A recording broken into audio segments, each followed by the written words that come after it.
Insurance in the free market, and what does this mean for you as a consumer?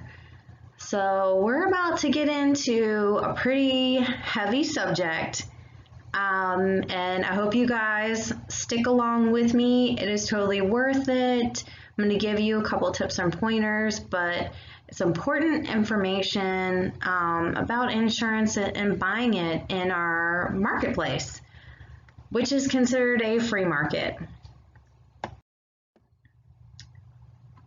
Here we are. See, in the United States, we are what is called a free market or a laissez-faire marketplace.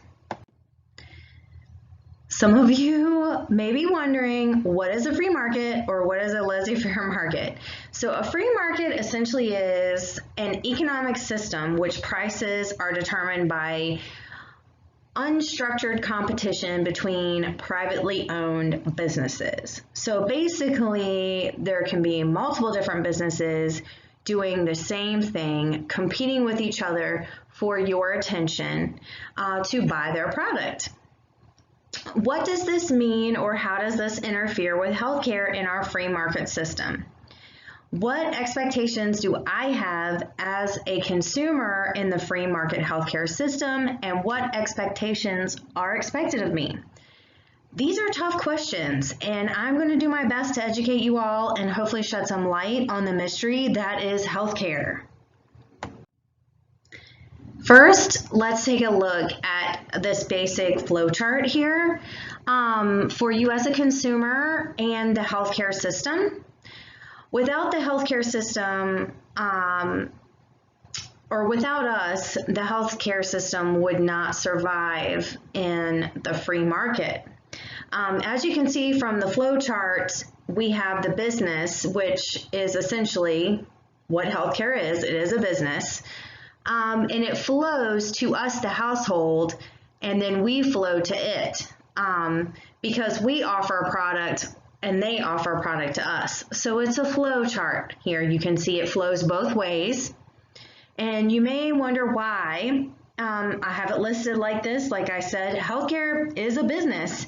And don't get it twisted, it is a big business that makes a lot of money. And you can see that without us, they would not survive. And I want that to sink in for a few minutes because this is important. It speaks to the power that we have as individuals to know that without us, it would sink. Without us, they would not have anything to compete or vie for attention over.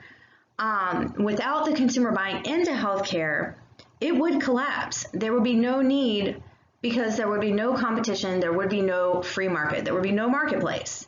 I'm not saying this is a good or a bad thing. My goal is to help you all understand what is expected of you as a healthcare consumer and what you can expect, because there are expectations. Private ownership in the economic world. Private ownership is one of our lawful rights, and it also extends to the economic world. When buying insurance in the free marketplace, the plans that you are buying become privately owned by you.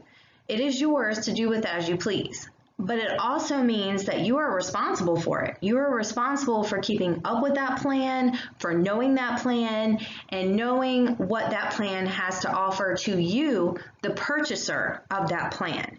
Some of you may not understand this fully because insurance plans are not presented as tangible objects, but that does not make it any less tangible and your responsibility.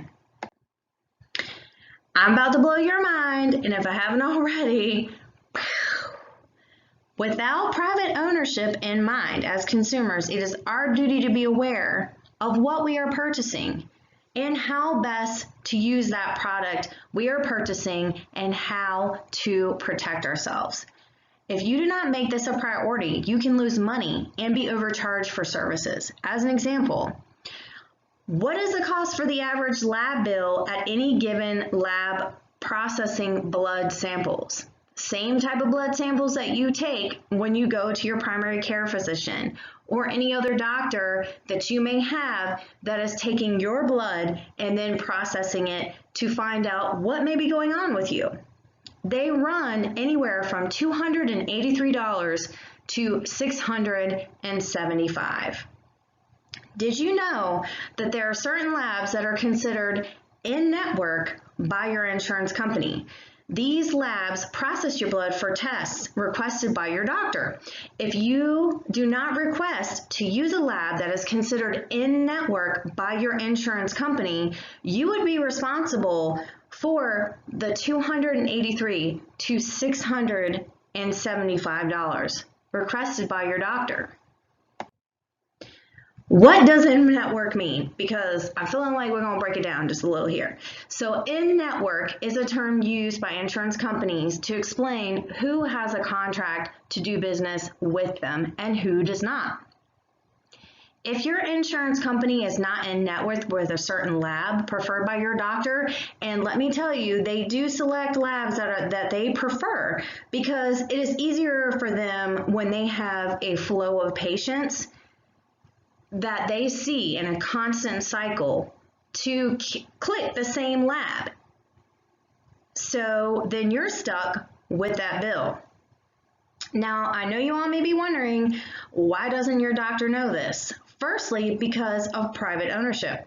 Remember that tricky term from earlier because it absolutely applies here, and think about how many people your doctors see in a day, week, or year. They cannot keep up with every single insurance plan, every variation within the insurance company. There are 5 major insurance companies with roughly 5 different types of plans underneath each umbrella. Within these different types of insurance plans, you can buy as much coverage as you would like or as little coverage as you would like. That is a really large, ambiguous number and too much for any of us to expect our doctors to keep up with. Now, here we talk about my duties to myself as the consumer. As you can see, it is extremely important for us all to become educated about our insurance and what plan works best for us and our families.